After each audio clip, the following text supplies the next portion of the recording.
Here I am in Apple Motion, and I've got Boris Continuum Complete version 6, the latest update installed here in Motion, and I just have a piece of motion text that's typing on and fading on and some animated tracking, and here's the audio that goes with it. Give you an idea of what final audio might be used. And so what I want to do is liven up this text a bit.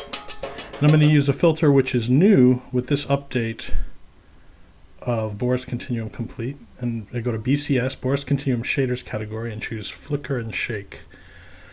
I've applied it to the text object there, and you can see actually that there's a problem with doing it this way. See how it's getting cropped there?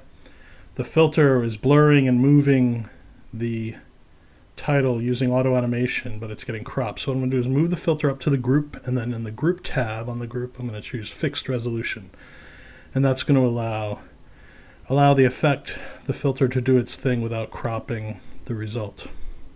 So I'm going to duplicate this filter because we'll use two of these effects in this on this title. And I move my out point here, and I'm just going to preview with some sound. I might as well have the sound turned on, and I'm just going to snap through a few different presets here. It comes with a lot of installed presets. And you see what it can do. It can kind of blur and glow and jitter the position of the text using a sort of a random algorithm. So I'm going to use the vertical shake preset there on that one. And for this outgoing one, let me use that other one that uses a zoom blur, so it's a sort of a blur that emanates from a single point for the second effect here.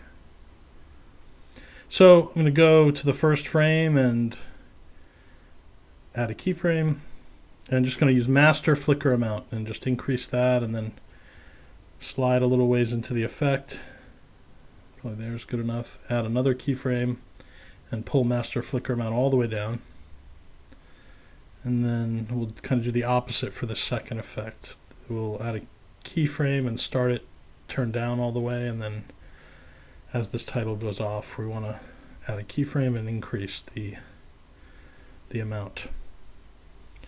As I said, the second one uses a zoom blur to kind of create sort of a light rays type of effect. So it's got a point. You see I'm moving the point around there, the XY point, which controls the direction of the blur. And maybe I'll put it right about there so it looks more horizontal as it kind of tracks out. So here I'm just playing down the two titles. See I have them overlapping there, a little area where there's not much effect going on. And we can preview that with the audio turned on.